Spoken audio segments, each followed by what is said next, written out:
This is the Movcan V80 Electric Bike, a 26-inch city cruiser with a sturdy carbon steel frame, clean lines, and a modern commuter vibe. It looks purpose-built rather than a regular bike with parts bolted on. My unit is the V80 Classic with the phone holder and lock, and it rides with that upright, confidence-boosting stance you expect from a cruiser, paired with a motor that feels more like a lightweight electric motorcycle when you open it up.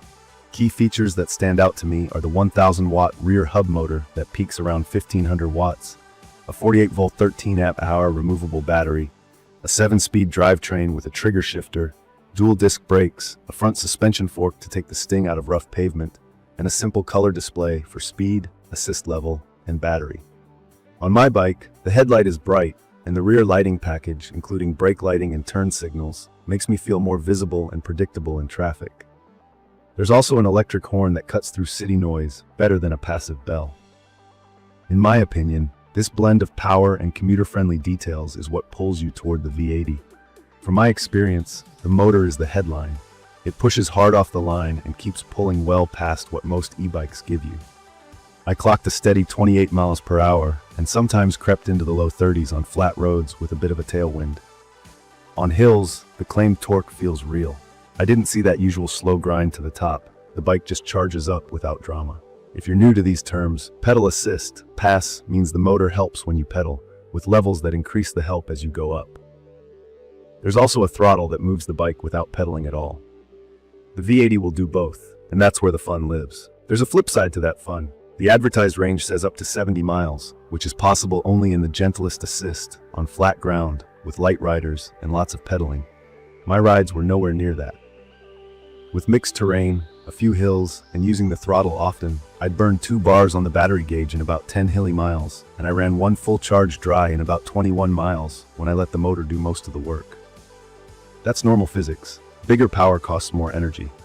Still, the gap between the brochure number and real life is big enough that I plan my route with more caution than I'd like.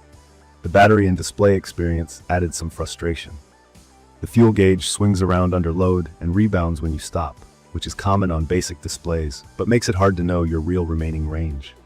The odometer on mine also had a quirk where it reset to 29 miles after power cycling, which broke my ability to track total mileage. I started using a GPS app on my phone to log rides and learned to think in terms of known routes rather than trusting the on-screen number. I'd love a display that shows steady-state voltage because it's a more precise way to judge battery health on the fly. Braking is strong. The dual-disc setup hauls the bike down from high speed with confidence. My rear rotor developed a squeal after a few days, which a pad realignment helped but didn't fully cure. My unit uses mechanical discs. Some listings mention hydraulic brakes on certain V80 versions, and I can see why that would be a welcome upgrade for smoother feel and less cable stretch. Either way, stopping power is solid, and that matters on a bike that can comfortably sit at 28 miles per hour. The ride feel is comfortable. The front suspension fork softens potholes and expansion joints, and the overall geometry keeps me upright with a clear view of traffic. The adjustable seat post fits a wide range of riders. I will say the stock saddle is too small and too firm for this bike's speed and posture. In my opinion, swapping seats is not optional. It's mandatory if you want to enjoy longer rides. Once I switched to a wider, gel-padded saddle with better sit-bone support, the bike transformed from fun but tiring to I could ride this for an hour without thinking about it. As for the build, the frame feels solid, and at 60.6 pounds, it's heavier than it looks. That weight disappears when the motor kicks in, but carrying it upstairs or lifting it onto a rack is a workout. Assembly was simple because it ships mostly put together. The included paper instructions were vague, so I used online videos and had it ready in about 20 minutes. The phone holder and the included lock are nice touches for commuting, and the removable battery is a lifesaver for apartment living. I lock the bike, bring the battery inside, and charge it on a normal outlet in about 5 to 7 hours. I did hit some quality control bumps. One spoke snapped on me during the first week, and I had to true the wheel and replace that spoke. The handlebar stem on my unit also needed extra attention to stop occasional slipping, which is something you don't want to discover during a hard break. My display arrived dead and needed a replacement.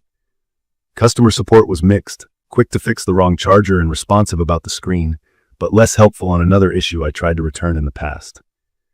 That inconsistency tells me you should be ready to do some basic wrenching and troubleshooting yourself.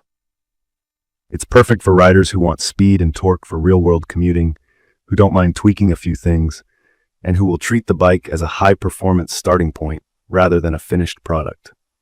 The 7-speed drivetrain is fine for casual pedaling and cadence matching at speed, but it's basic.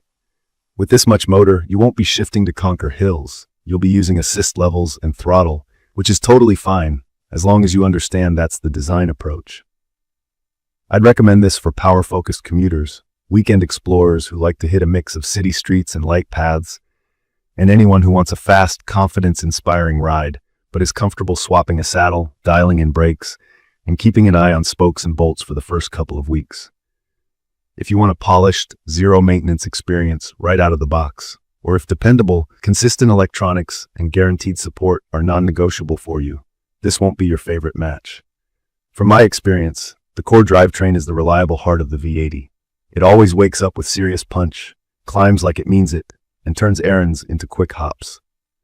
The removable battery makes daily life easier, the lighting package improves safety, and the included accessories are actually useful. The compromises sit around the edges. Honest range is far lower than the marketing headline when you use the power you paid for. The display needs better brightness and a more trustworthy battery readout, and the bike benefits a lot from a better saddle and a little mechanical TLC. In my opinion, that duality is the story of this model. It's a blast to ride and a powerhouse for the money, and it asks you to accept or fix a handful of quirks. If you come from motorcycles or high-powered scooters, you'll smile at how this thing leaps forward.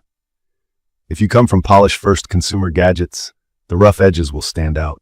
In conclusion, the Movcan V80 delivers thrilling speed, strong hill performance, confident braking, and real commuter utility at a price that undercuts many rivals with similar specs. It's a fast, fun platform that shines when you lean into its strengths and personalize what doesn't work for you. Know that the claimed range is optimistic for heavy throttle riding. Expect to swap the saddle right away, plan for a few setup tweaks, and you'll likely enjoy what this bike does best, getting you across town quickly with a grin. If that sounds like your kind of ride, it's an easy yes. If you want hands-off ownership and flawless electronics, I'd look at something more conservative. If this video helped, please subscribe to the channel and drop your questions or your own experience with the V80 in the comments. Thank you for watching.